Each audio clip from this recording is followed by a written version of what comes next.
اور دوسرے نمبر پر عورتوں میں حضرت میمونہ ایمان لے آئی، بوڑھوں میں سب سے پہلے صدیق اکبر ایمان لے آئے، بچوں میں سب سے پہلے علی مرتضی ایمان لے آئے۔ یہ حدیث نبی نے اس وقت بیان فرمایا ہے جب اپنے گھر سے تبلیغ کا آغاز فرما رہے تھے، اور آپ نے فرمایا جب میں نے اپنی نبوت کا اعلان کر دیا ہے تو اب سارے لوگوں پر ایمان لانا فرض ہو چکا ہے، اب جو مجھ پر ایمان نہیں لائے گا وہ کافر مانا جائے گا، اور اللہ نے کافروں کے لیے جہنم تیار کیا ہے۔ اللہ کے اس اٹل فیصلے کے مقابلے میں تمہاری کوئی مدد نہیں کروں گا، میں کوئی سفارش نہیں کروں گا۔ یہی پیغام آپ نے اپنے گھر والوں کو دیا۔ بتاؤ نبی کے گھر والوں میں حضرت فاطمہ بھی آئیں کہ نہیں آئیں؟ یہ مطلب نہیں ہے کہ اگر تم لوگ اسلام کا کلمہ پڑھ لو گے تب بھی میں تمہاری شفاعت نہیں کروں گا۔ حضرت فاطمہ الزہرا اعلان نبوت سے پہلے پیدا ہوئی، اور نبی اکرم صلی اللہ علیہ وسلم نے اپنی بیٹی فاطمہ کو ایمان کے شرف سے مشرف ہونے کے بعد وہ نوازا ہے کہ دنیا میں آج تک کسی بیٹی کو نبی نے اتنا نہیں نوازا۔ اللہ کے نبی نے اپنی بیٹی کا درجہ اتنا اونچا کر دیا، اتنا اونچا کر دیا کہ نبی فرماتے ہیں انما فاطمہ سیدۃ نساء اہل الجنہ، فاطمہ جنتی عورتوں کی سردار ہے۔ صرف جنت نہیں دے رہے ہیں بلکہ جنت کی سرداری بھی دے رہے ہیں، جنتی عورتوں کی قیادت بھی دے رہے ہیں۔ اللہ کے نبی ارشاد فرماتے ہیں میری بیٹی فاطمہ کی شان یہ ہوگی کہ جب وہ پل صراط سے گزرے گی تو ندا دی جائے گی یا اہل المعشر نکسوا رؤوسکم وغضوا ابصارکم فإن فاطمة بنت محمد تمر مع 70,000 من الحور العین۔ اے اہل معشر اپنی اپنی گردنیں جھکا لو، اپنی اپنی نگاہیں بند کر لو، کوئی اور نہیں، نبی کی بیٹی فاطمہ الزہرا 70,000 حوروں کے ساتھ گزرنے والی۔ کہتے ہو نبی اپنی بیٹی کی شفاعت نہیں کریں، اور یہاں نبی نے ان کو جنت میں بھی داخل کر دیا اور جنت کی سرداری بھی عطا فرما دی، اور پل صراط پر حضرت فاطمہ کا جو اعزاز و اکرام کیا جائے گا وہ قیامت تک کسی اور کی بیٹی کے ساتھ نہیں کیا جائے گا۔ یہ اس بات کی دلیل ہے کہ نبی جس کو چاہیں جنت میں داخل کر دیں اور نبی جس کو چاہیں جہنم میں۔ ایک صحابی رسول بڑی بہادری کے ساتھ جنگ لڑ، صحابہ نے کہا یا رسول اللہ اتنی بہادری کے ساتھ یہ جنگ لڑ رہے تھے کہ ہم میں سے کسی نے اتنی بہادری کے ساتھ جنگ نہیں۔ نبی نے فرمایا اما انہو من اہل النار، لیکن وہ جہنمی ہے۔ نبی پر ایمان لانے کا اظہار کر رہے ہیں، کلمہ پڑھ رہے ہیں، نبی کے پیچھے نماز پڑھ رہے ہیں، نبی کے جھنڈے کے نیچے جہاد کر رہے ہیں، اور دشمنوں کو دوڑا دوڑا کر قتل کر رہے ہیں۔ صحابہ ہیں کہ ان کی بہادری سے بہت متاثر ہیں۔ یا رسول اللہ آج اس نے اسلام کی وہ خدمت کی ہے کہ ہم میں سے کسی نے نہیں کی ہے، آج تو وہ اتنا اجر و ثواب پائے گا کہ ہم میں سے کوئی نہیں پائے گا۔ نبی نے فرمایا اما انہو من اہل النار، لیکن وہ جہنمی ہے۔ دوسرے دن جب جنگ ہوئی صحابہ نے جو نبی کے غیب پر بڑا مضبوط ایمان رکھتے تھے، نبی اکرم صلی اللہ علیہ وسلم نے فرما دیا کہ جہنمی ہے تو ضرور جہنمی ہو، نبی کی بات غلط نہیں ہو سکتی۔ دوسرے دن میدان جنگ میں ایک صحابی رسول صرف انہی کے پیچھے پیچھے تھے، دیکھو کرتا کیا ہے کہ جہنم میں پہنچتا ہے۔ نبی کا فرمان غلط نہیں ہو سکتا، پہاڑ اپنی جگہ سے ہٹ سکتا ہے لیکن نبی کا قول غلط نہیں ہو سکتا۔ بڑی بہادری کے ساتھ وہ جنگ لڑ رہے تھے، لڑتے لڑتے ایک دم زخمی ہو گئے، خون میں تربتر ہو گئے، اور موت نہیں آ رہی تھی، موت نہیں آ رہی، اور موت میں جلدی کی، بے چینی بے قراری بڑھی، تو تلوار کی نوک نے پیٹ پر رکھا اور دستے کو زمین پر رکھا اور پورے جسم کو تلوار پر ڈال دیا، تلوار نے اس کے پیٹ کو پھاڑ دیا، اس نے خودکشی کر لی اور جہنم میں پہنچ گیا۔ نبی کا قول صادق آیا، نبی نے فرما دیا تھا کہ یہ جہنمی ہے۔ نبی کے دور میں بہت سے کلمہ پڑھنے والے تھے، زبان سے کلمہ پڑھتے تھے، لیکن ان کے دل میں ایمان ہے کہ نہیں یہ بھی نبی جانتے ہیں۔ یہ بھی علم غیب کی دلیل ہے کہ کس کے دل میں ایمان ہے دل میں کفر ہے، کون جنت میں جائے گا، کون جہنم میں جائے گا، یہ ساری تفصیلات میرے نبی کو معلوم ہے۔ بتائیے، تو نبی کے غیب پر ہم ایمان رکھتے ہیں، اس لیے کہ صحابہ بھی نبی کے غیب پر ایمان رکھتے تھے۔ نبی کی شفاعت پر ہم ایمان رکھتے ہیں، اس لیے کہ صحابہ بھی نبی کی شفاعت پر ایمان رکھتے تھے۔ اور نبی اکرم صلی اللہ علیہ وسلم کو اتنا پاور ملا ہے، اتنا پاور ملا ہے کہ نبی جس کو چاہے جنت میں داخل کرے۔ یہ لوگ کہتے ہیں کہ اللہ تعالیٰ جن کے بارے میں اجازت دے گا صرف انہی کی شفاعت کریں گے، وہ بھی آخرت۔ دنیا میں تو شفاعت کا اختیار ہی نہیں، آخرت میں جن کے بارے میں اللہ اجازت دے گا صرف انہی کی شفاعت کریں گے۔ میں کہتا ہوں دنیا ہو کہ آخرت ہو، نبی جس کی چاہیں، جس کو چاہیں جنت میں داخل کریں۔ جب قرآن عظیم کی یہ آیت کریمہ اتری وَلَسَوْفَ يُؤْتِيكَ رَبُّكَ فَتَرْضَىٰ، ان قریب پروردگار عالم آپ کو اتنا عطا فرمائے گا کہ آپ راضی ہو جائیں گے۔ یہ قرآن کی آیت ہے اور یہ بخاری شریف میں موجود ہے۔ اس کے تحت رسول پاک کی یہ حدیث سنیے، رسول پاک فرماتے ہیں اذن لا ارضا وواحد من امتی فی النار، تب تو میں راضی ہی نہیں ہوں گا جب تک میری امت کا ایک فرد جہنم سے نکل کر جنت میں داخل نہ ہو جائے۔ کیا ہی ذوق افزا شفاعت ہے تمہاری، واہ واہ، قرض لیتی ہے گناہ پرہیزگاری، واہ واہ۔ نعرہ تکبیر، اللہ اکبر، یا رسول اللہ، تحفظ ایمان کانفرنس، زندہ باد، علامہ مفتی شمشاد احمد مصباحی، زندہ باد، نعرہ تکبیر، اللہ اکبر۔ نبی کے غیب پر ہم ایمان رکھتے ہیں، اس لیے کہ صحابہ نبی کے غیب پر ایمان رکھتے ہیں۔ نبی کی شفاعت پر ہم ایمان رکھتے ہیں، اس لیے کہ صحابہ نبی کی شفاعت پر ایمان رکھتے تھے۔ اور نبی کے وسیلے سے ہم دعائیں مانگتے ہیں، اس لیے کہ صحابہ بھی نبی کے وسیلے سے دعائیں مانگتے تھے۔ تم تو غیب کا انکار کر رہے ہو، تم تو شفاعت کا انکار کر رہے ہو، تم تو عقیدہ توسل کو شرک بتا رہے ہو، تو تم صحابہ کے راستے پر نہیں ہو، اور جو صحابہ کے راستے پر نہیں ہوگا اللہ کے نبی نے فرما دیا ہے وہ جنتی بھی نہیں ہو سکتا، وہ حق پر بھی نہیں ہو سکتا۔ حق پر چلنے والی جماعت کوئی اور نہیں، ہم اہل سنت ہیں جن کی پہچان مسلک اعلیٰ حضرت سے ہوتی ہے۔ آئیے ترمذی شریف کی ایک حدیث سنیے، ترمذی شریف ابو داود میں یہ حدیث موجود۔ رسول اللہ صلی اللہ علیہ وسلم کی بارگاہ میں ایک صحابی حاضر ہوئے جو نابینا تھے، مادرزاد نابینا۔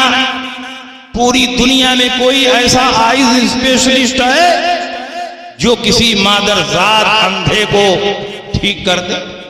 پوری دنیا میں یورپ سے لے کر امریکہ تک اور امریکہ سے لے کر افریقہ تک کوئی ایسا ڈاکٹر آپ کو ملے گا کہ مادرزاد اندھے کو وہ ٹھیک کر دے اور وہ دیکھنے لگے؟ لیکن اور نبی کی بارگاہ میں، نبی اکرم صلی اللہ علیہ وسلم کی بارگاہ میں کمی کیا ہے؟ ہاتھ جسم ٹوٹا، غنی کر دیا، موجے بحر سخاوت پہ لاکھوں سلام، نعمتیں بانٹا، جس سمت وہ ذیشان گیا، ساتھ ہی منشی رحمت کا قلمدان۔ صحابی رسول نبی کی خدمت میں حاضر ہوئے، کہا یا رسول اللہ میرے لیے دعا فرما دیں کہ میری آنکھ روشن ہو۔ نبی اکرم صلی اللہ علیہ وسلم نے فرمایا صبر کرو گے تو بہت ثواب۔ صحابی رسول نے کہا یا رسول اللہ جب آپ کا دامن پکڑ لیا ہے تو ثواب کی کیا کمی ہے؟ میں تو چاہتا ہوں میری آنکھ روشن ہو جائے تاکہ آپ کے جمال جہارا کا دیدار کریں۔ نبی نے دیکھا کہ مچل رہا ہے، نبی کسی کو محروم نہیں کرتے۔ نبی نے فرمایا ٹھیک ہے جاؤ، نماز کے بعد تازہ وضو کرو، مسجد کونے میں کھڑے ہو جاؤ، 2 رکعت نماز پڑھو، اور نماز پڑھنے کے بعد میرے وسیلے سے دعا مانگو. اللہم انی اسألک واتوجہ الیک بنبیک محمد النبی الرحمہ انی توجہت بک الی ربی فی حاجتی هذه لتقضی لی اللہم فشفع فیہا.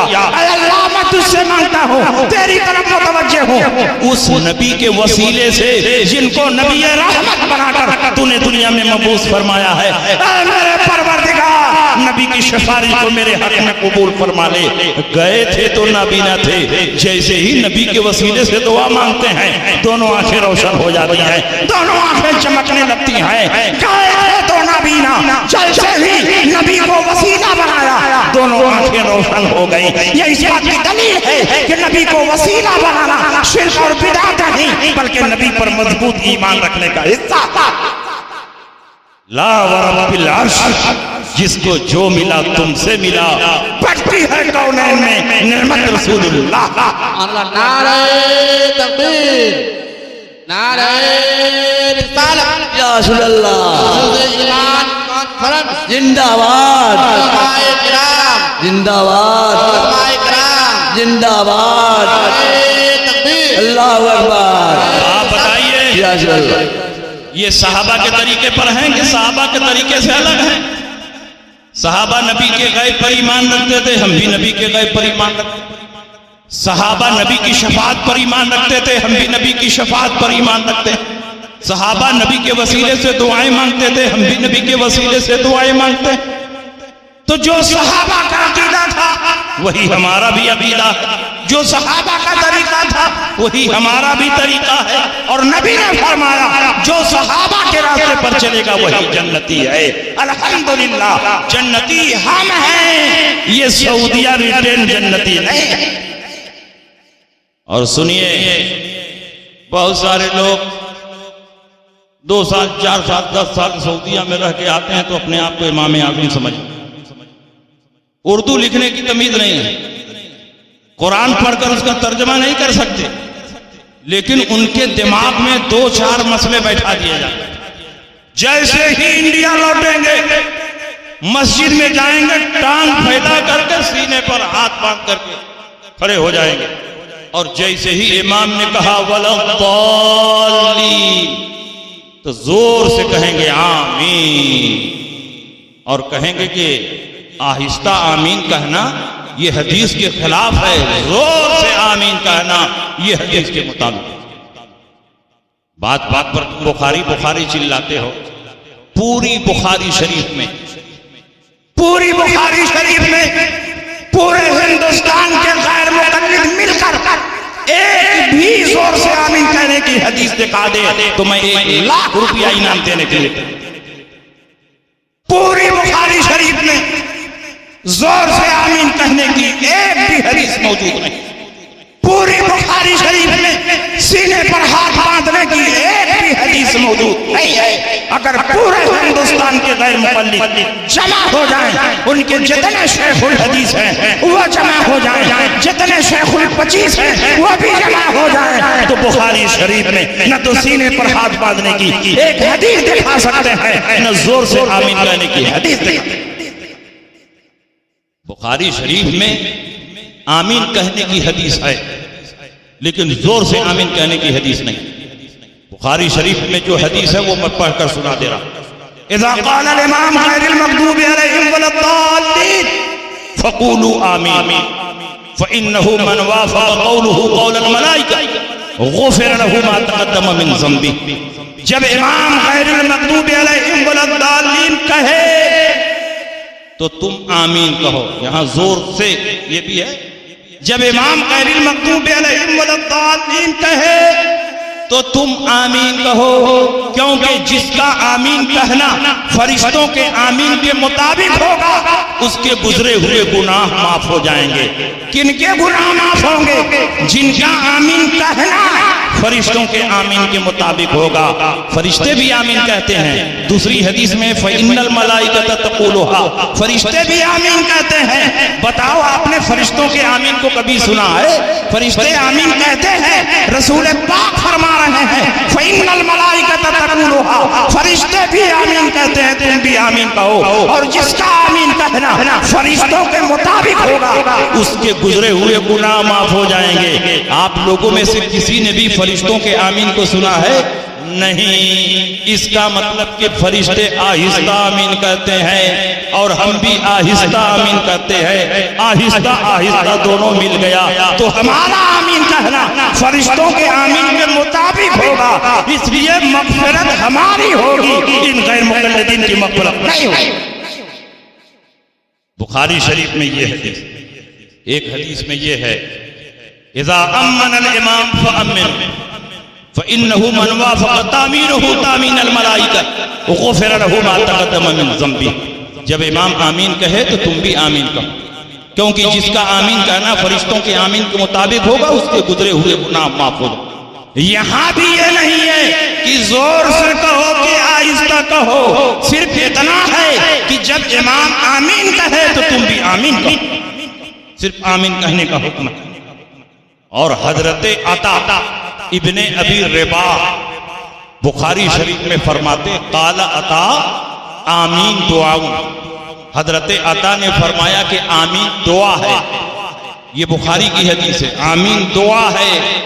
اور قرآن فرماتا ہے ادعوا ربکم تضرعا وخفیا، اپنے رب سے دعا مانگو آہستہ اور گڑ گڑا کر، آمین دعا ہے۔ اور قرآن فرماتا ہے اپنے رب سے دعا مانگو آہستہ اور گڑ گڑا کر، تو آمین بھی آہستہ کہانی چاہیے، یہی قرآن سے ثابت ہو رہا ہے، یہی حدیث سے۔ اس لیے پوری بخاری شریف میں زور سے آمین کہنے کی کوئی بھی حدیث ثابت نہیں، لیکن ایسی حدیثیں ہیں جن سے آہستہ آمین کہنے کا ثبوت ہوتا ہے۔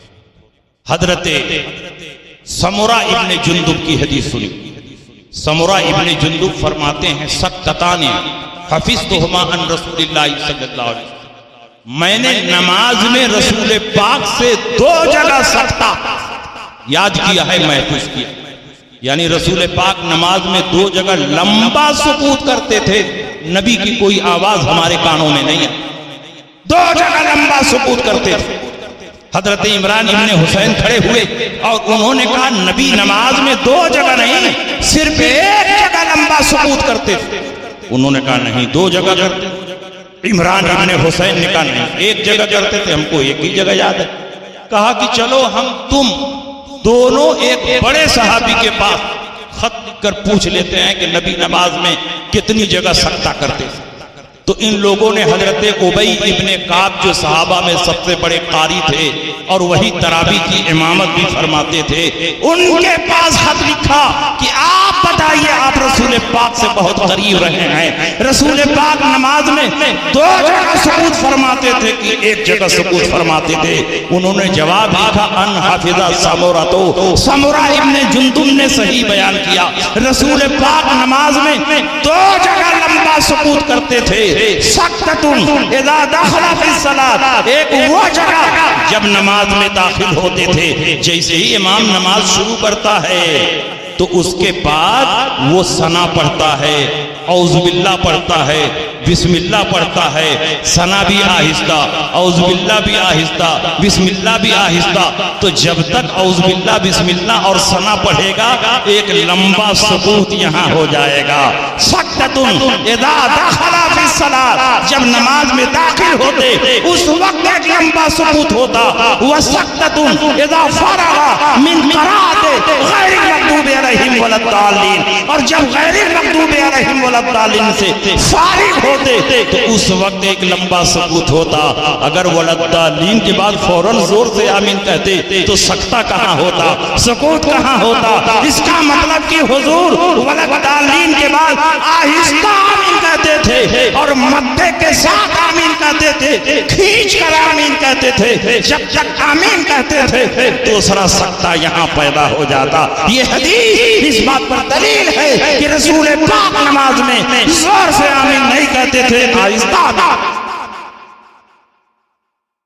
زور سے آمین کہنے کی ایک حدیث ہے، زور سے آمین کہنے کی ایک حدیث ہے، لیکن وہ حدیث اس قدر کمزور ہے اس حدیث میں اتنا اضطراب ہے، اس حدیث میں اتنا ٹکراؤ ہے کہ اس حدیث سے استدلال کیا ہی نہیں۔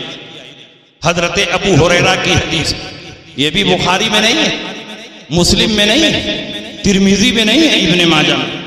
بخاری بخاری چلاتے ہو، یہ ابن ماجہ کی حدیث ہے۔ حضرت ابو ہریرہ فرماتے ہیں ترک الناس الطامی وکان رسول اللہ صلی اللہ علیہ وسلم اذا قال غیر المغضوب علیہم ولا الضالین فقال آمین حتی یسمعها اہل الصف الاول فیرتج بها المسجد۔ لوگوں نے زور سے آمین کہنا چھوڑ دیا، حالانکہ رسول پاک صلی اللہ علیہ وسلم جب غیر المغضوب علیہم ولا الضالین کہتے تھے تو اس کے بعد زور سے آمین کہتے تھے، یہاں تک کہ پوری صف اول سنتی تھی اور مسجد آمین کی آواز سے گونج جاتی۔ یہ ایک حدیث ہے، ابو ہریرہ کی روایت ہے، لیکن اس حدیث کا جواب اسی حدیث میں موجود۔ ترک الناس الطامی، لوگوں نے زور سے آمین کہنا چھوڑ دیا، اور اس دور میں لوگوں سے مراد صحابہ ہیں، سارے صحابہ نے زور سے آمین کہنا چھوڑ دیا تھا، اور صحابہ جب اجتماعی طور پر کسی عمل کو چھوڑ دیں تو یہ اس کے منسوخ ہونے کی دلیل ہے۔ اس کا مطلب رسول پاک شروع اسلام میں زور سے آمین کہتے تھے، لیکن بعد کے دنوں میں رسول پاک نے آہستہ آمین کہنا شروع کر دیا۔ ابو ہریرہ مدینے کے باہر رہتے تھے، اس لیے ان کو دوسری حدیث کی خبر نہیں ہوئی، پہلی حدیث سنا رہے ہیں، لیکن صحابہ نے ابو ہریرہ کی حدیث کو سن لیا، لیکن ابو ہریرہ کی حدیث پر عمل نہیں۔ یہ حدیث منسوخ ہے، زور سے آمین کہنے والی حدیث منسوخ ہے، اور غیر مقلدین بھی منسوخ ہیں، تو منسوخ پہ عمل کریں۔ الحمدللہ ہم لوگ تو زندہ ہیں، زندہ حدیثوں پر، ہم لوگ ان حدیثوں پر عمل کرتے ہیں جو حدیثیں رسول پاک کی سنت۔ یہ حدیث استدلال کے قابل نہیں ہے، کیونکہ ابو ہریرہ ہی کی دوسری حدیث میں یہ الفاظ ہیں کہ لوگوں نے زور سے آمین کہنا چھوڑ دیا، حالانکہ رسول پاک جب ولا الضالین کہتے، زور سے آمین کہتے، حتی یسمعها من یلی ہے، یہاں تک کہ جو حضور کے بغل میں ہوتے وہ لوگ سنتے۔ پہلی حدیث میں اہل الصف الاول، پوری صف اول سنتی تھی، اور دوسری حدیث میں ہے جو بالکل بغل میں ہوتے تھے وہ سنتے تھے، پوری صف اول نہیں سنتی تھی۔ راوی ایک ہے اور حدیث میں ٹکراؤ ہو رہا ہے۔ پہلی حدیث میں ہے فیرتج بها المسجد، مسجد گونج جاتی تھی، اور دوسری حدیث میں گونجنے کا ذکر نہیں ہے۔ راوی ایک ہے، روایت دو ہے، دونوں روایتیں آپس میں ٹکرا رہی ہیں، تو حدیث میں اضطراب پیدا ہو گیا، اور جب حدیث میں اضطراب پیدا ہو جائے تو وہ حدیث لائق عمل نہیں ہوتی، لائق استدلال نہیں ہوتی۔ اور یہ حدیث تو عقل کے بھی خلاف۔ حضور کے زمانے میں مسجد نبوی چھپر کی، گھاس بھوس کی مسجد، گھاس بھوس کی دیواریں، کھجور کے تنے کا کھمبا لگایا گیا تھا، اسی پر گھاس بھوس کی چھت ڈالی گئی۔ تو جب گھاس بھوس کی مرئی تھی تو مرئی میں کہیں گونج پیدا ہوتی ہے کہ گونج پختہ مکان میں پیدا ہوتی ہے، گنبد والی عمارت میں گونج پیدا ہوتی ہے۔ اس لیے یہ حدیث نقل کے بھی خلاف ہے، عقل کے بھی خلاف ہے، اور جو حدیث نقل کے خلاف ہو، عقل کے خلاف ہو، وہ حدیث لائق استدلال نہیں۔ اس لیے زور سے آمین کہنے کی کوئی بھی حدیث ثابت نہیں۔ ایک تو ان کا یہ مسئلہ، دوسرا مسئلہ ان کا یہ کہ امام کے پیچھے یہ سورہ فاتحہ پڑھنے کو فرض سمجھتے، یہ کہتے ہیں کہ مقتدی کو بھی امام کے پیچھے سورہ فاتحہ پڑھنا پڑے گا، اگر مقتدی نے سورہ فاتحہ نہیں پڑھی تو مقتدی کی نماز ہی نہیں، کیونکہ وہ بعد ابن سامت انصاری فرماتے ہیں لا صلاۃ الا بفاتحۃ الکتاب، سورہ فاتحہ کے بغیر نماز ہی نہیں۔ سورہ فاتحہ کے بغیر نماز جب نہیں ہوگی تو مقتدی بھی سورہ فاتحہ پڑھیں تب نماز ہوگی۔ یہ حدیث ہے، یہ حدیث مسلم شریف میں ثابت بھی ہے، لیکن حدیث کا مفہوم سمجھنا۔ سورہ فاتحہ قرآن ہے کہ نہیں ہے؟ قرآن ہے، قرآن کی پہلی سورہ ہے، اور قرآن میں اللہ فرماتا ہے وَإِذَا قُرِئَ الْقُرْآنُ فَاسْتَمِعُوا لَهُ وَأَنصِتُوا، جب قرآن پڑھا جائے تو غور سے سنو اور چپ۔ جب امام قرآن پڑھ رہا ہے اور سورہ فاتحہ بھی قرآن ہے تو ہمارے لیے حکم کیا ہے؟ فَاسْتَمِعُوا لَهُ وَأَنصِتُوا، غور سے قرآن سنو اور چپ رہو۔ جب تم خود ہی پڑھنے میں لگے رہو گے تو غور سے کہاں سنو گے اور کہاں چپ رہو گے؟ غور سے سنو اور چپ رہو۔ تم نے حدیث پیش کر دی اور ہم نے قرآن پیش کر دی۔ بتاؤ طاقت کس میں زیادہ ہے؟ حدیث کا انکار کرنے کی وجہ سے کوئی کافر نہیں ہوگا، اور قرآن کے ایک نقطے کا انکار کر دے تو کافر ہو جائے۔ اس لیے تم نے جو پیش کیا ہے اس سے تگڑی دلیل ہم نے پیش کر دی ہے۔ تم نے حدیث ظنی پیش کی ہے، ہم نے قرآن کی آیت قطعی پیش کی۔ لیکن الحمدللہ ہم لوگ اہل حدیث نہیں کہ ایک حدیث کو پکڑ لیں ساری حدیثوں کو چھوڑ دیں۔ ہم لوگ اہل سنت، جب اس طرح کا موقع آتا ہے تو ہم لوگ قرآن اور حدیث دونوں پر عمل کرتے ہیں، کسی کو نہیں چھوڑتے۔ تو اسی لیے امام اعظم نے فرمایا کہ مقتدی جب امام کے پیچھے نماز پڑھ رہا ہے تو اس کو نہ سورہ فاتحہ پڑھنے کی ضرورت ہے نہ کوئی اور سورہ پڑھنے کی ضرورت ہے، بلکہ اس پر واجب ہے کہ وہ چپ رہے اور امام کی قرات کو غور سے سنے۔ تو اب سوال پیدا ہوگا کہ حدیث میں تو کہا جا رہا ہے کہ مقتدی جب تک سورہ فاتحہ نہیں پڑھے گا اس کی نماز ہی نہیں ہوگی۔ تو اس کا جواب یہ ہے کہ قرات کی دو قسمیں ہیں، قرات حقیقی، قرات حکمی۔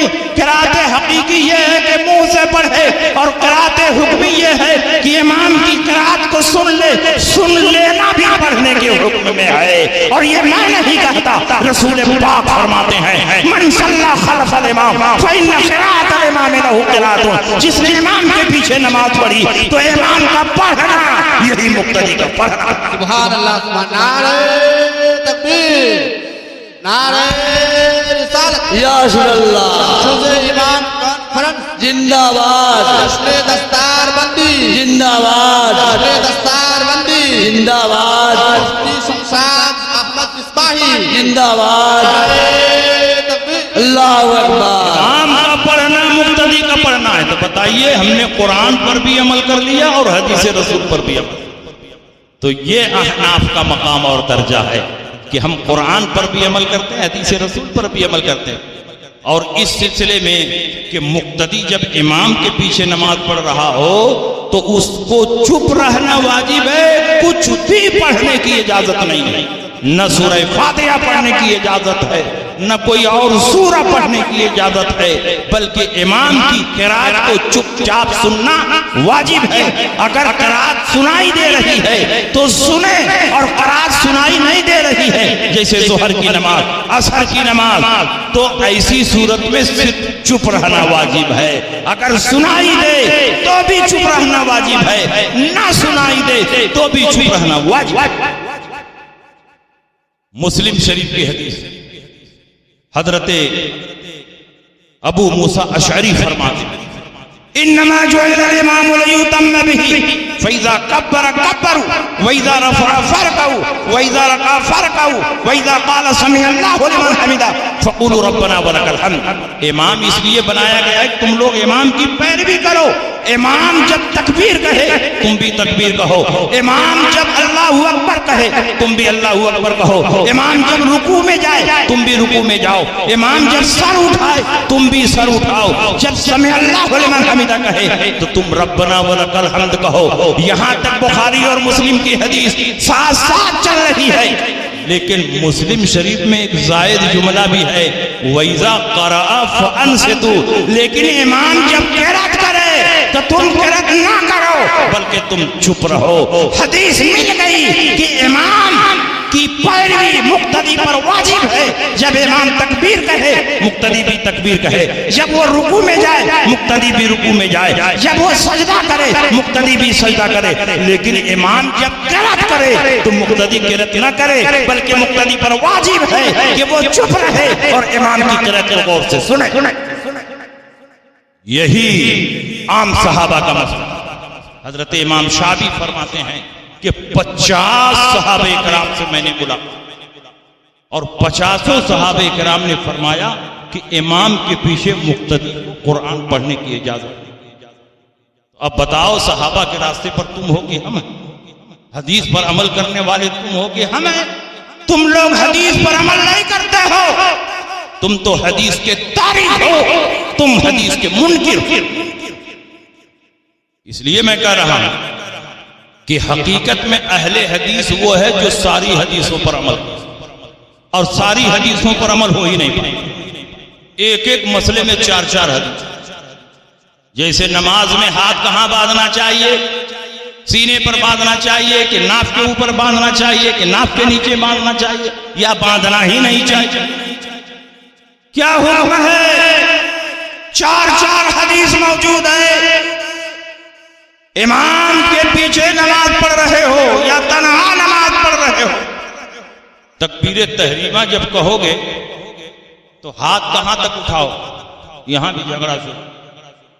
ایک حدیث کہتی ہے کہ کان کی لو تک ہاتھ اٹھاؤ، دوسری حدیث کہتی ہے کہ مونڈھے تک ہاتھ اٹھاؤ۔ اگر تم کان کی لو تک ہاتھ اٹھاتے ہو تو یہ حدیث چھوٹ جائے گی، اور اگر یہاں تک ہاتھ اٹھاتے ہو تو کان کی لو والی حدیث چھوٹ جائے گی۔ تو ایک چھوٹے گی، ایک ہی پر عمل ہو۔ تو جو ایک چھوڑے ایک پر عمل کرے وہ اہل حدیث کہاں؟ وہ تو تاریخ حدیث۔ اور چاہے یہاں یا یہاں ہاتھ اٹھانے کے بعد تم نے نیت باندھ لی، اس کے بعد نماز میں تم ہاتھ کہاں باندھو گے؟ چار چار حدیث۔ ایک حدیث کہتی ہے ناف کے نیچے ہاتھ باندھو، دوسری حدیث کہتی ہے ناف کے اوپر ہاتھ باندھو، اور تیسری حدیث جس پر غیر مقلدین عمل کرتے ہیں جو عورتوں کی حدیث ہے، سینے پر ہاتھ باندھو۔ اور ایک حدیث کہتی ہے کہیں مت ہاتھ چھوڑ کر نماز۔ امام مالک اور ان کے ماننے والے ایسے ہی پڑھتے ہیں۔ سعودیہ میں آپ جائیں گے، حرم شریف میں ایسے بہت سے لوگ اٹھائیں گے اس کے بعد چھوڑ کے نماز۔ تو بتائیے کس پر عمل کریں گے؟ چاروں حدیث پر عمل ہو پائے گا؟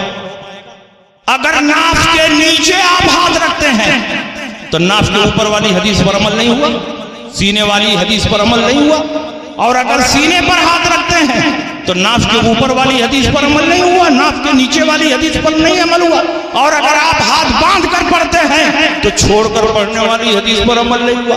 ایک ہی حدیث پر عمل ہوگا، تین تین حدیث چھوٹے گی۔ جو تین تین حدیث کو چھوڑ دے اور صرف ایک حدیث پر عمل کرے وہ اہل حدیث نہیں ہے، وہ تاریخ حدیث ہے، وہ منکر حدیث ہے، وہ حدیث پر عمل نہیں کر رہا ہے بلکہ زیادہ حدیثوں کو چھوڑ رہا ہے۔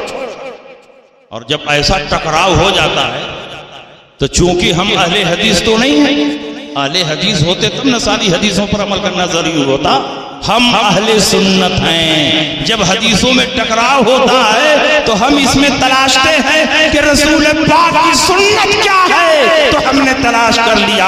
ابو داؤد میں حضرت علی کی حدیث موجود ہے، فَإِنَّ مِنَ السُّنَّةِ وَضْعَ الْيَمِينِ عَلَى الْيَسَارِ تَحْتَ السُّرَّةِ۔ رسول پاک کی سنت یہ ہے کہ دائیں ہاتھ کو بائیں ہاتھ پر رکھ کر ناف کے نیچے باندھا جائے۔ تو ناف کے نیچے ہاتھ باندھنا یہ رسول اللہ کی سنت ہے، اور ناف کے اوپر ہاتھ باندھنا صرف حدیث ہے، سینے پر ہاتھ باندھنا صرف حدیث ہے، چھوڑ کر پڑھنا صرف حدیث ہے، اور ناف کے نیچے ہاتھ باندھنا یہ رسول اللہ کی سنت ہے۔ تو ہم نے رسول اللہ کی سنت پر عمل کیا ہے، اور سنت پر عمل کرو گے تو حدیث پر خود بخود عمل ہو جائے گا، لیکن حدیث پر عمل کرو گے تو ضروری نہیں کہ رسول پاک کی سنت پر عمل ہو جائے، اس لیے کہ ہر سنت حدیث ہے مگر ہر حدیث رسول اللہ کی سنت نہیں ہے۔ نعرہ تکبیر، اللہ اکبر، رسالت، یا حسب اللہ، حافظ ایمان کانفرنس، زندہ باد، جشن دستار بندی، زندہ باد، علماء کرام، زندہ باد،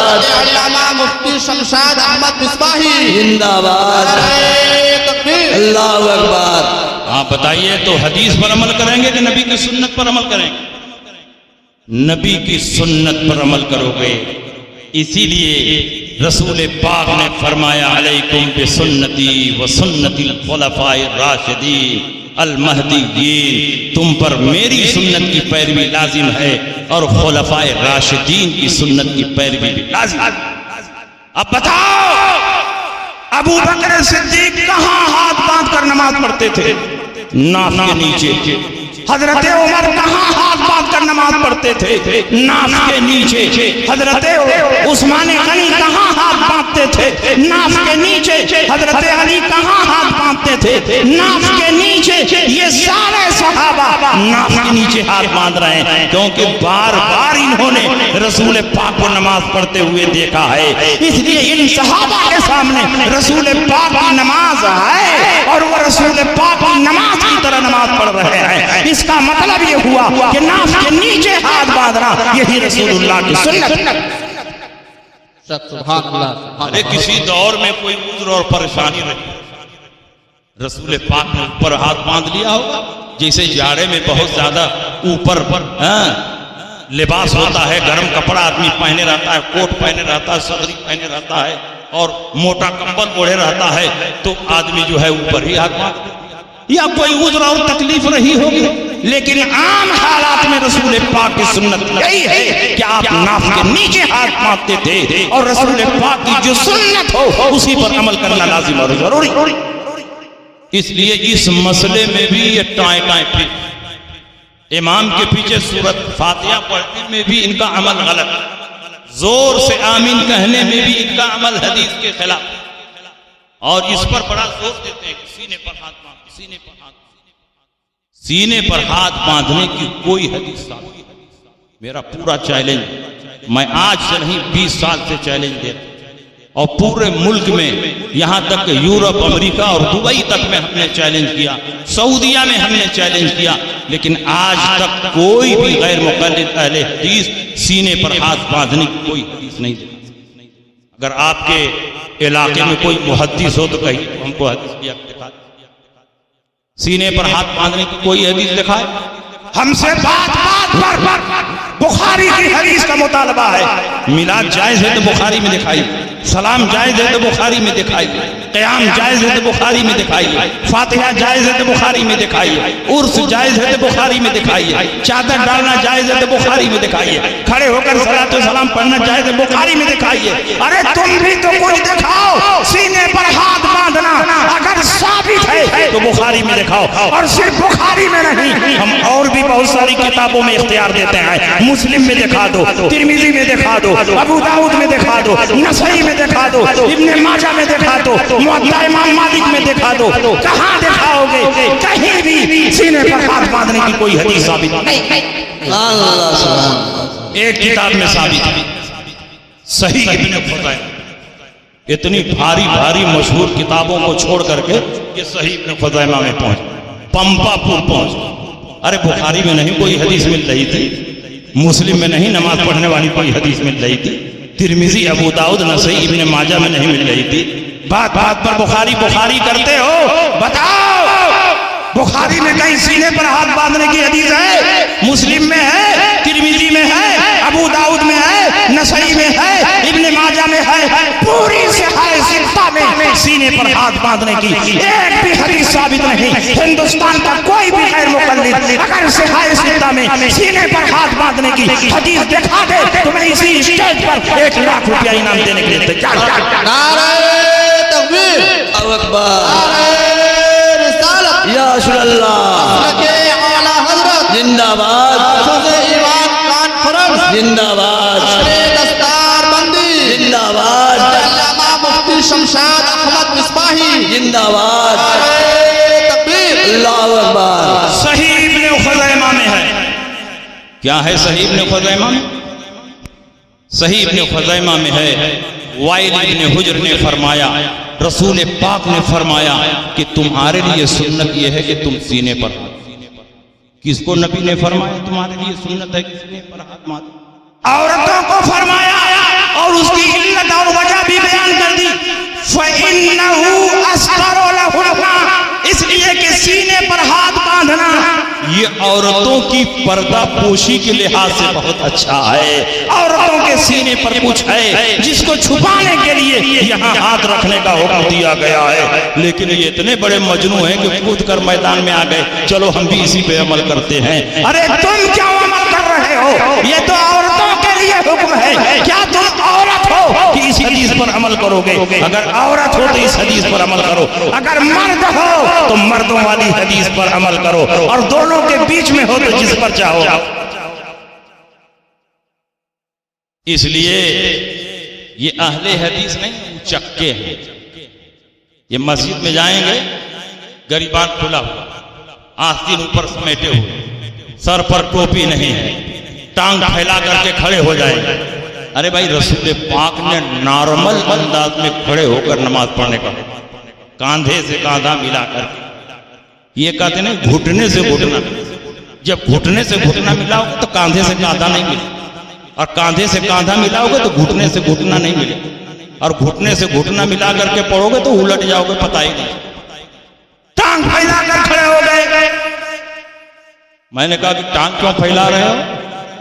تو یہ شیطان کو راستہ دیتے ہیں کہ شیطان کو ٹانگ کے بیچ سے امام تک پہنچنے میں کوئی دشواری نہیں، شیطان سیدھے امام کے پاس جائے، امام کی نماز برباد کرے، بھربھشٹ کر دے، جب امام کی خراب ہو جائے گی تو مقتدیوں کو خود ہی کوئی ادب نہیں، نماز کا کوئی شعور نہیں، اس طرح مسجدوں میں کھڑے ہوتے ہیں، ایسا لگتا ہے کہ یہ کبڈی کھیلنے آئے ہیں نماز پڑھنے میں، یہ کشتی لڑ رہے ہیں، تم کس کے دربار میں کھڑے ہو؟ کبھی تم نے سوچا دنیا کے حاکم کے پاس جاتے ہو تو لباس اچھا ہونا چاہیے، ہاتھ باندھنا چاہیے، سر جھکا رہنا چاہیے، اس لیے کہ حاکم کے پاس ہم کھڑے ہیں، اور احکم الحاکمین کے دربار میں تم کھڑے ہو، گریبان کھلا ہوا ہے، آستین سمیٹے ہوئے ہو، اور سینہ تانے ہوئے ہو، ٹانگ پھیلائے ہوئے ہو، اگر ایس ڈی ایم کے پاس اس طرح کھڑے ہو جاؤ تو 10 جوتے لگا کر تم کو باہر کر دے گا۔ احکم الحاکمین کے دربار میں کھڑے ہو تو ادب کے ساتھ کھڑے رہو، تواضع کے ساتھ کھڑے رہو، جب اللہ کے دربار میں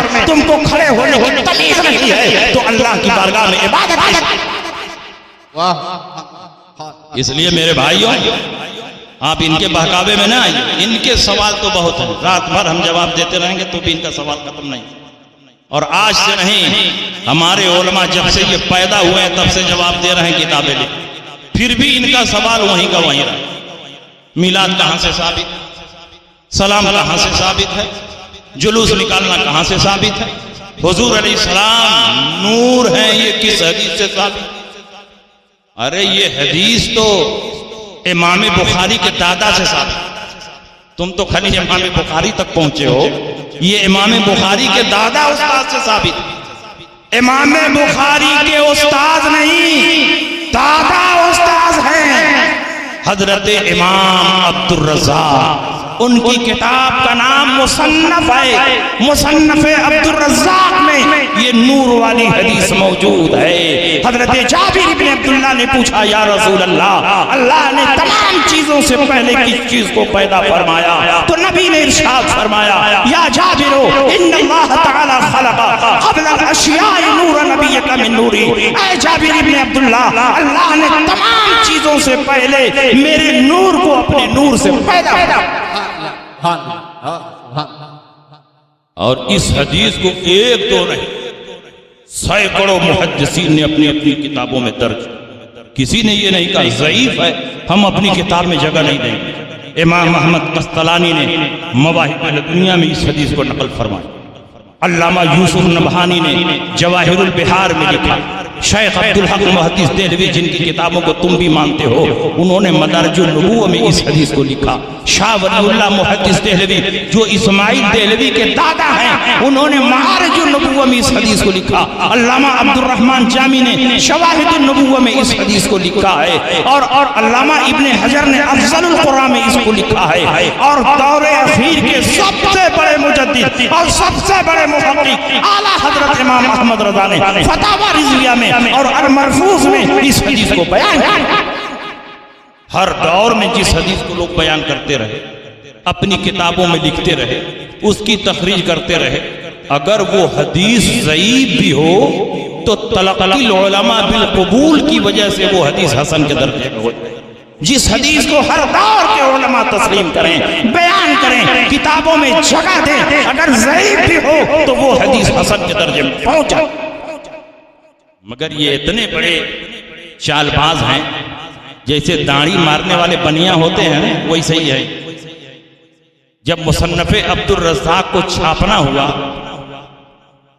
تو کئی سو سال تک مصنف عبد الرزاق میں یہ حدیث چھپتی رہی، لیکن 80 سال پہلے 90 سال پہلے جب سعودیہ میں ان ناپاکوں کی حکومت قائم ہوئی، انہوں نے مصنف عبد الرزاق کو جب چھاپا تو اس حدیث کو نکال کر کے چھاپا تاکہ آگے چل کر کے ہم کہہ سکیں کہ مصنف عبد الرزاق میں یہ حدیث موجود ہے۔ تم کو کیا کسی محدث کی کتاب سے حدیث نکالنا؟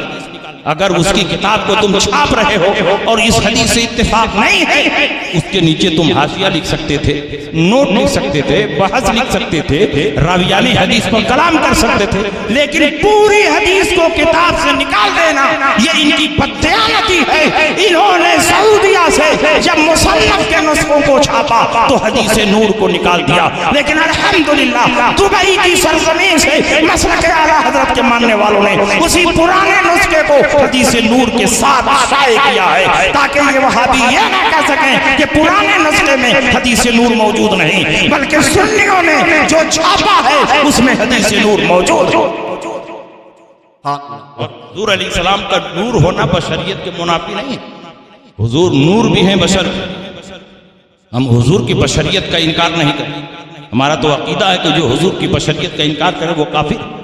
حضور نور بھی ہے بشر بھی ہے، حضور اپنی صفات میں نور ہے اور اپنی ذات میں بشر ہے۔ قرآن میں آپ کے نور ہونے کا اعلان کیا، نبی نے اپنے نور ہونے کا اعلان کیا تو ہم آپ کو نور بھی مانتے ہیں، اور قرآن نے آپ کی بشریت کا اعلان کیا تو ہم آپ کو بشر بھی مانتے ہیں، لیکن اپنے جیسا نہیں، افضل البشر مانتے ہیں، خیر البشر مانتے ہیں، ایسا بشر مانتے ہیں کہ آج تک اللہ نے ایسا بشر نہ پیدا کیا نہ قیامت تک پیدا کرے۔ اللہ کی سرتابہ قدم شان ہے یہ، انسان ہی انسان، وہ انسان ہے یہ۔ قرآن تو ایمان بتاتا ہی نہیں، ایمان یہ کہتا ہے میری جان۔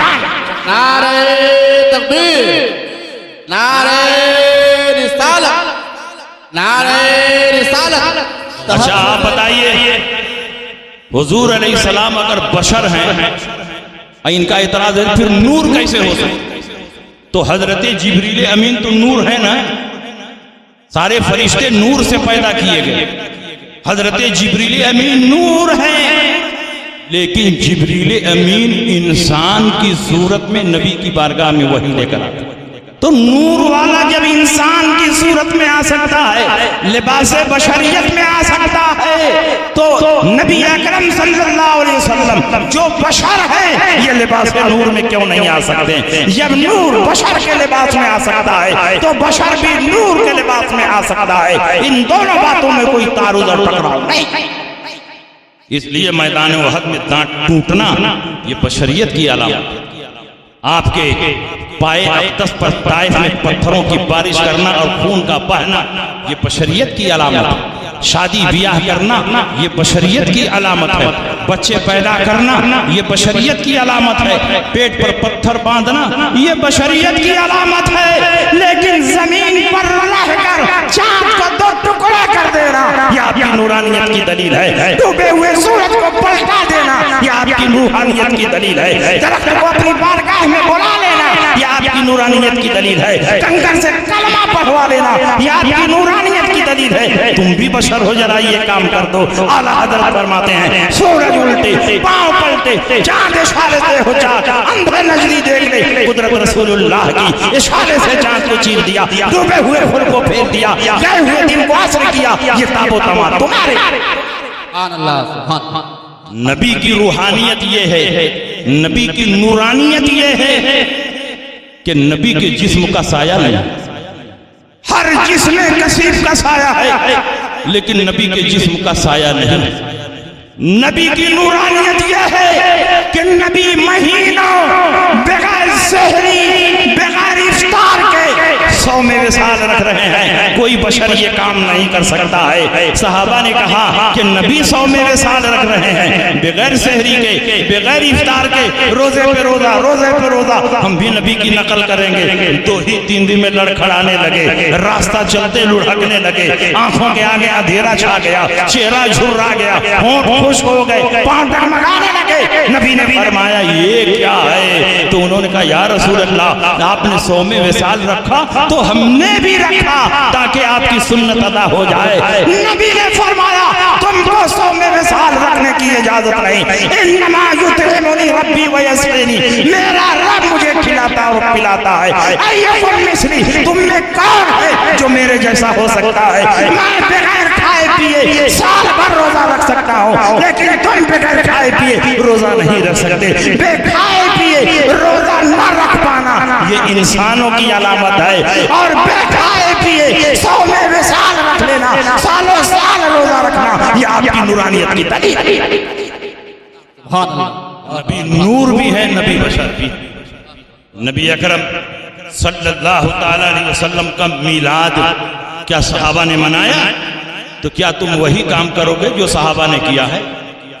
حضور کے زمانے میں، صحابہ کے زمانے میں پختہ مسجدیں نہیں تھی، کچی مسجدیں تھی، فرش بھی نہیں بنا تھا، بارش ہوتی تھی تو مسجد نبوی کا فرش گیلا ہو جاتا تھا، صحابہ نماز پڑھتے تھے، نبی نماز پڑھتے تھے تو پیشانی پر کیچڑ لگ جاتا تھا، کپڑوں میں مٹی کا داغ لگ جاتا تھا۔ تو کچی مسجد میں نماز پڑھنا یہ رسول اللہ کی اور صحابہ کی سنت ہے۔ تم نے کیوں پختہ مسجد بنانا شروع کیا؟ کب سے تم مسجد میں لیٹرین باتھ روم بنانا شروع کر دیا؟ کب سے تم نے اس میں محراب اور کنگورے بنانا شروع کیا؟ نبی نے تو فرمایا ابن المساجد واتخذوها جما، مسجدیں بناؤ تو منڈی بناؤ، بغیر محراب اور بغیر کنگورے کے بناؤ۔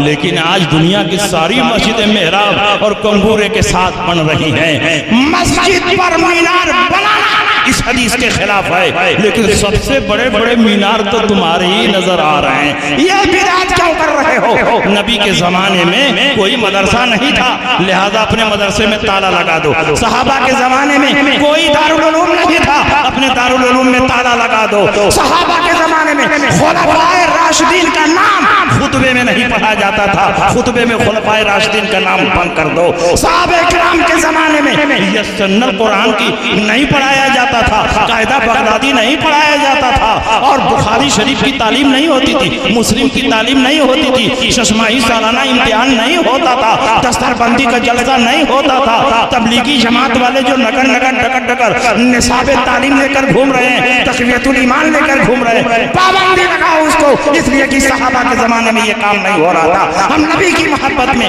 میلاد کریں تو بدعت ہے، نبی کی تعظیم میں کھڑے ہو کر سلام پڑھیں تو بدعت ہے، اور تم ہزاروں بدعت کر رہے ہو تو تم نبی کی سنت پر چلنے والے ہو۔ جب ان کو بند کر دو گے تب اس کے بعد ہم سے بحث کرو کہ میلاد جائز ہے کہ نہیں جائز ہے، سلام جائز ہے کہ نہیں جائز ہے، قیام جائز ہے کہ نہیں جائز ہے۔ ہزاروں بدعتیں تم کر رہے ہو اور ہم نبی کی محبت میں میلاد پڑھ رہے ہیں تو تم ناجائز و حرام بتا۔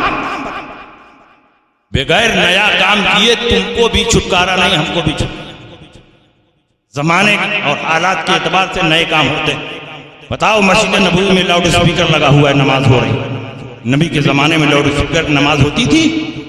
نہیں ہوتی تھی، مکبر کھڑے ہوتے تھے، اور اللہ کے نبی نے جب حجۃ الوداع ادا کیا ہے 1,24,000 سے زیادہ کا مجمع تھا، لیکن مکبرین کی مدد سے نبی کی آواز میدان عرفات میں پہنچی۔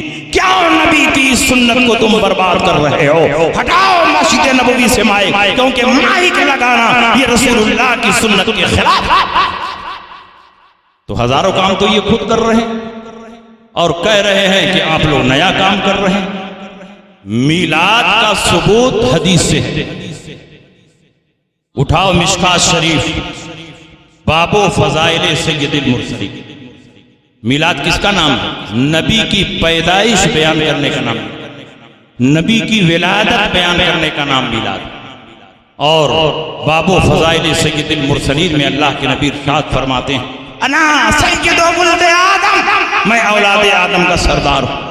انا اول من یقرع باب الجنہ، سب سے پہلے میں جنت کا پھاٹک کھٹکھٹاؤں گا اور جس کو چاہوں گا جنت میں داخل کر دوں گا۔ میں دعائے خلیل ہوں، میں بشارت عیسیٰ ہوں، طوفان نوح میں کشتی نوح کا نجات دہندہ ہوں۔ اور اسی کے نیچے حدیث فرماتے ہیں ورویا امی التی رات ہی نہ وضعتنی وقد خرج لها نور اضاء لها منه حضور شام، میں اپنی ماں کا وہ خواب ہوں کہ جب میں پیدا ہو رہا تھا میری ماں نے خواب دیکھا، اس خواب میں ایک روشنی دیکھی، اس روشنی میں شام کے شاہی محلات کو دیکھا۔ جب میں پیدا ہو رہا تھا، جب میں پیدا ہو رہا تھا، یہ کون بیان کر رہا ہے؟ نبی بیان کر رہے ہیں۔ تو میلاد بیان کرنا یہ تو نبی سے ثابت ہے، نبی کی حدیث سے ثابت ہے، اور اس حدیث کو صحابہ نے بیان کیا۔ تو میلاد بیان کرنا یہ صحابہ کرام سے بھی نبی کی پیدائش بیان کرنے کا نام میلاد ہے، اور نبی کی پیدائش کو بیان کرنا یہ تو رسول اللہ کی حدیث سے ثابت ہے۔ اور خود قرآن عظیم میں اللہ نے نبی کی آمد کا اعلان کیا، لقد جاءکم رسول من انفسکم، نبی کی مجیت کا اعلان، قد جاءکم برہان من ربکم، نبی کے آنے کا اعلان ہو رہا، قد جاءکم من اللہ نور و کتاب مبین، نبی کی آمد کا اعلان ہو رہا ہے۔ قرآن میں جگہ جگہ اللہ رب العزت نبی کی آمد کا اعلان فرما رہا ہے، اور عالم ارواح میں خود اللہ نے نبی کی آمد کا اعلان کیا ہے۔ تو نبی کے آنے کا اعلان یہی میلاد ہے، نبی کی پیدائش کا بیان اسی کا نام میلاد ہے۔ تو نفس میلاد تو قرآن اور حدیث سے تھا، اب اس میں تھوڑی سی چینجنگ آ گئی۔ صحابہ کرام مختصر میلاد پڑھتے تھے، اور ہم لوگ ذرا ٹیبل کرسی لگا کر کے میلاد پڑھتے رہے، مائک لگا کر کے میلاد پڑھتے رہے، اور میلاد شروع کرنے سے پہلے قرآن عظیم کی تلاوت ہو جاتی ہے، اس کے بعد کوئی شاعر آتا ہے نبی کی تعریف و توصیف میں نعت پڑھ دیتا، اس کے بعد کوئی خطیب آتا ہے نبی کے فضائل اور مناقب پر تقریریں کر دیتا۔ تو ان میں کون سی ایسی چیز ہے جو ناجائز ہے؟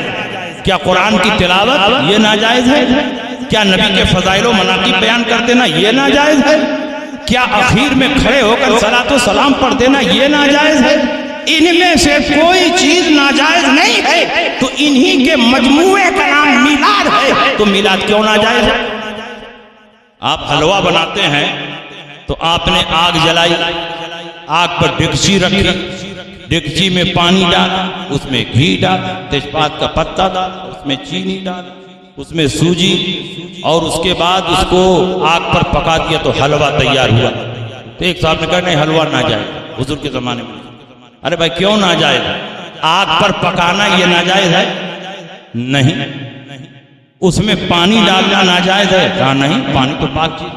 کہا اس میں گھی ڈالنا یہ ناجائز ہے؟ کہا نہیں، گھی اگر پاک ہے تو کوئی حرج نہیں۔ تیجپات کا پتا ڈالنا یہ بھی ناجائز نہیں، چینی ڈالنا یہ بھی ناجائز نہیں، سوجی ڈالنا یہ بھی ناجائز نہیں، آگ پر پکا دینا یہ بھی ناجائز نہیں۔ تو جب ایک ایک چیز ناجائز نہیں ہے تو اسی کا مجموعہ تو حلوہ ہوا، وہ کیوں ناجائز ہو گیا؟ جب میلاد میں تلاوت ناجائز نہیں ہے، نبی کے فضائل بیان کرنا ناجائز نہیں ہے، کھڑے ہو کر صلاۃ و سلام پڑھنا ناجائز نہیں ہے، تو اسی کے مجموعے کا نام میلاد ہے، تو یہ کیوں ناجائز ہو گیا؟ جب ایک ایک چیز جائز ہے تو اس کا مجموعہ بھی جائز ہے۔ اللہ اکبر، یا رسول اللہ زندہ باد، زندہ باد۔ زندہ باد۔ قرآن عظیم میں اللہ نے نعمتوں کے چرچا کا حکم دیا، اذکروا نعمت اللہ علیکم، اللہ کی نعمت جو تم پر اتری ہے اس کا چرچا کرو۔ قل بفضل اللہ وبرحمتہ فبذلک فلیفرحوا، اے نبی آپ فرما دو کہ اللہ کے فضل اور اس کی رحمت پر خوشیاں مناؤ۔ وَأَمَّا بِنِعْمَتِ رَبِّكَ فَحَدِّثْ، رب کی نعمت کا خوب خوب چرچا کرو، بتاؤ اس کائنات میں سب سے بڑی رحمت اور اللہ کی سب سے بڑی نعمت کون ہے؟ نبی کی ذات ہے، اور یہ بخاری میں ہے، نعمت اللہ ہے محمد رسول اللہ، اللہ کی نعمت یہ محمد رسول اللہ ہے، اور اللہ کی نعمت کا چرچا کرنا، اس کو بیان کرنا یہ قرآن سے ثابت۔ تو نبی کا ذکر کرنا اور نبی کا میلاد پڑھنا اور ان کے فضائل و مناقب بیان کرنا یہ تو عین قرآن سے ثابت۔ اس لیے ان چیزوں کو جو بدعت کہتا ہے وہ قرآن اور حدیث کے اصولوں سے ناواقفیت رکھتا ہے، قرآن اور حدیث کے اصولوں سے کوئی واقفیت نہیں، کوئی خبر۔ کھڑے ہو کر صلاۃ و سلام پڑھنا یہ کیوں ناجائز ہو؟ یہ تو حدیث ہے۔ کیا کیا صحابہ کرام کھڑے ہو کر نماز پڑھتے تھے؟ میں کہا ہاں صحابہ کرام کھڑے ہی ہو کر سلام پڑھتے. حدیث میں ہے کہ کھڑے ہو کر سلام پڑھتے. حدیث سننا چاہتے ہیں کہ صحابہ کھڑے ہو کر سلام پڑھتے تھے؟ تو اس حدیث کو یاد رکھنا پڑے گا. جب صحابہ کرام طواف کرتے تھے حضور علیہ السلام نے فرمایا جب طواف کرو تو الگ الگ رکن پر الگ الگ دعائیں پڑھو. حجر اسود کے پاس یہ دعا، رکن شامی کے پاس یہ دعا، رکن یمانی کے پاس یہ دعا، میزاب رحمت کے پاس یہ دعا پڑھنا. کون سی دعا؟ اللہم انی اللہم اظلنی تحت ظل عرشک یوم لا ظل الا ظلک ولا باقی الا وجہک واسقنی من حوض نبیک محمد صلی اللہ تعالی علیہ وسلم شربتا ہنیتا لا ازمع بعدها ابدا. اے اللہ اس دن سایہ عطا فرما جس دن کوئی سایہ نہ ہوگا سوائے تیرے عرش کے، کوئی ذات زندہ نہیں بچے گی سوائے تیری ذات کے، اور اپنے نبی محمد صلی اللہ علیہ وسلم کے حوض کوثر سے ایک ایسا جام پلا دے کہ ایک مرتبہ پی لینے کے بعد کبھی پیاس نہ لگے. اس حدیث میں کیا ہے؟ وَاسْقِنِي مِنْ حَوْضِ نَبِيِّكَ مُحَمَّدٍ صلی اللہ تعالی علیہ وسلم. یہ صلی اللہ تعالی علیہ وسلم کیا ہے؟ کوئی بھی مسلمان جب حدیث کے مطابق دعا پڑھے گا تو صلی اللہ علیہ وسلم کو نکال کر نہیں پڑھے گا، صلی اللہ علیہ وسلم کے ساتھ پڑھے گا.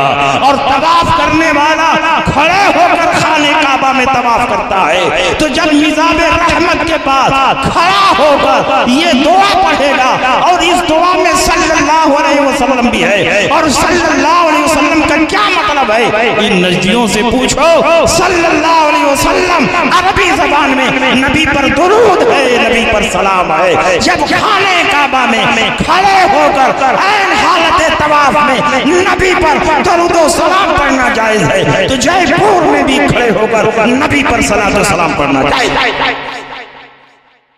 کہیں اللہ نے اور رسول اللہ نے مانا مطلق حکم دیا گیا نبی پر درود پڑھو، نبی پر سلام پڑھو. قرآن میں اللہ نے فرمایا یا ایھا الذین آمنوا صلوا علیہ وسلم، اے ایمان والو نبی پر درود پڑھو، نبی پر سلام پڑھو.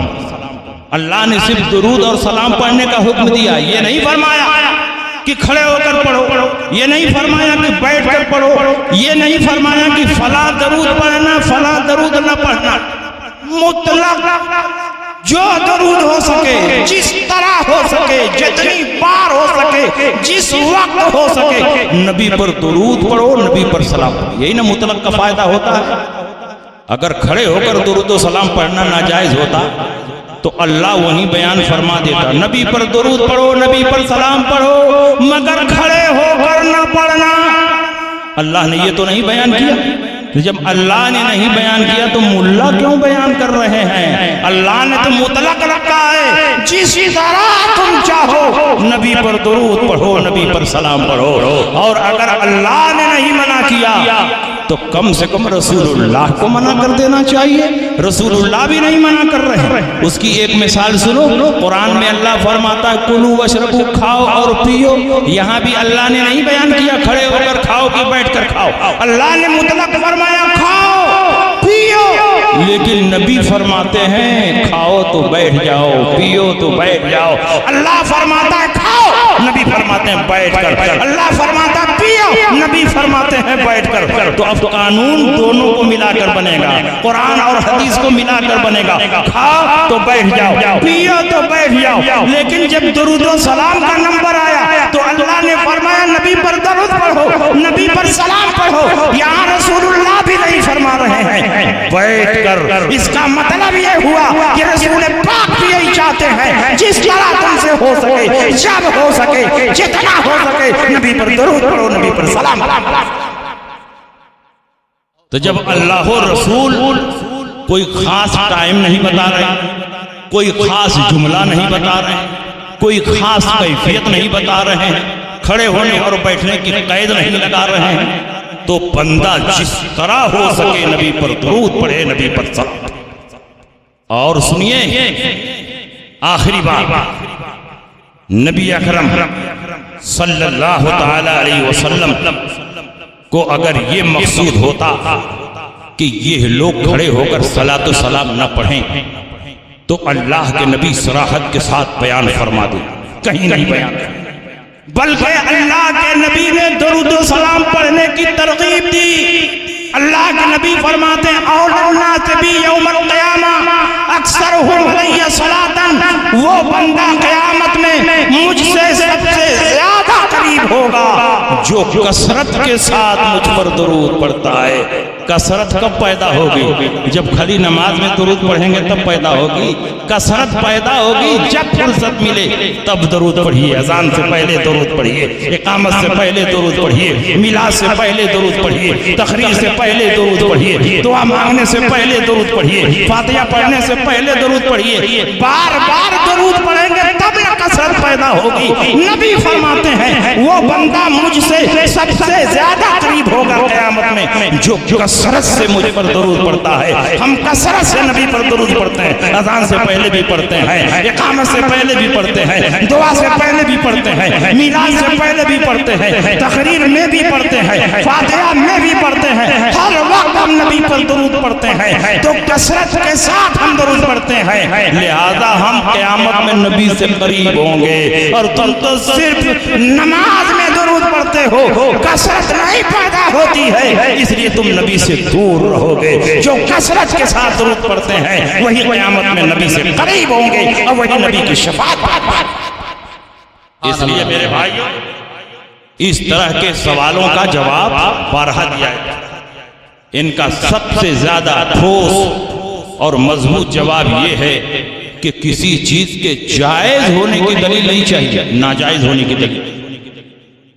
میلاد جائز ہے، اس پر دلیل دینے کی کوئی ضرورت نہیں، کیونکہ اشیاء میں اصل اباحت ہے، جس کے حرام ہونے پر کوئی دلیل موجود نہ ہو وہ چیز اپنی اصل کے اعتبار سے جائز ہے۔ اگر وہابیوں میں دم ہے تو میلاد کے ناجائز ہونے پر کوئی قرآن کی آیت اور حدیث پیش کرے، درود و سلام کے ناجائز ہونے پر کوئی آیت اور حدیث پیش کرے، فاتحہ کے ناجائز ہونے پر کوئی آیت اور حدیث پیش کرے، سلام پڑھنے پر کوئی آیت اور حدیث پیش کرے، چادر چڑھانے کے حرام ہونے پر کوئی آیت اور حدیث پیش کرے۔ قیامت تک وہابی جٹ جائیں تو ان چیزوں کے حرام ہونے پر کوئی دلیل پیش نہیں کر سکتے۔ تو جب اس کے حرام ہونے پر کوئی دلیل نہیں ہے تو دلیل حرمت کا نہ ہونا یہی تو دلیل حلت ہے، یہی تو دلیل اباحت ہے۔ قرآن عظیم میں اللہ نے ان تمام عورتوں کو بیان کر دیا جو عورتیں حرام تھیں، لیکن جو حلال عورتیں تھیں ان کو نہیں بیان کیا۔ حرمت علیکم امہاتکم و بناتکم و اخواتکم و اماتکم و خالاتکم و بنات الاخ و بنات الاخت و امہاتکم اللاتی ارضانکم و اخواتکم من الرضاعۃ و امہات نسائکم و ربائبکم اللاتی فی حجورکم من نسائکم اللاتی دخلتم بہن فإن لم تکونوا دخلتم بہن فلا جناح علیکم و حلائل ابنائکم الذین من اصلابکم و ان تجمعوا بین الاختین الا ما قد سلف ان اللہ کان غفورا رحیما۔ چوتھا پارہ ختم، پانچواں پارہ شروع ہوتا ہے والمحصنات من النساء الا ما ملکت ایمانکم کتاب اللہ علیکم واحل لکم ما وراء ذلک۔ تمہاری مائیں تم پر حرام، تمہاری بیٹیاں تم پر حرام، تمہاری بہنیں تم پر حرام، تمہاری بھانجیاں تم پر حرام، تمہاری رضائی ماں تم پر حرام، تمہاری بہو تم پر حرام، دو بہنوں کو ایک ساتھ نکاح میں لانا حرام، اور تمہاری ربیبہ تم پر حرام اگر اس کی ماں کے ساتھ وطی ہو گئی ہے۔ تو جو جو عورتیں حرام تھی اللہ نے سب کو بیان کر دیا، لیکن جو حلال تھی ان کو نہیں بیان کیا، صرف اتنا فرمایا وَأُحِلَّ لَكُمْ مَا وَرَاءَ ذَلِكُمْ، ان کے سوا جو عورتیں ہیں وہ سب تمہارے لیے حلال ہے۔ اس کا مطلب یہ ہوگا جو حرام ہوگا اس کو بیان کیا جائے گا۔ جو جانور حرام تھے اللہ نے قرآن میں بیان فرما دیا وَأُحِلَّتْ لَكُمْ بَهِيمَةُ الْأَنْعَامِ إِلَّا مَا يُتْلَىٰ عَلَيْكُمْ، سارے جانور تمہارے لیے حلال کیے گئے إِلَّا مَا يُتْلَىٰ عَلَيْكُمْ، لیکن جن جانوروں کی تلاوت کی جا رہی ہے وہ تمہارے اوپر حرام ہے۔ اس کا مطلب ہوگا جو حرام ہوگا اس کی تلاوت کر دی جائے گی، جو حرام ہوگا اس کو بیان کر دیا جائے گا۔ تم کہتے ہو میلاد حرام ہے تو بتاؤ کہاں لکھا ہے میلاد حرام ہے؟ قرآن میں دکھاؤ، حدیث میں دکھاؤ۔ تم کہتے ہو فاتحہ حرام ہے تو کہاں لکھا ہے؟ قرآن میں دکھاؤ، حدیث میں دکھاؤ۔ تم کہتے ہو چادر چڑھانا حرام ہے، قرآن میں دکھاؤ، حدیث میں دکھاؤ۔ تم کہتے ہو میلاد پڑھنا حرام ہے، قرآن میں دکھاؤ، حدیث میں دکھاؤ۔ جب کہیں حرام ہونے کی کوئی دلیل موجود نہیں ہے تو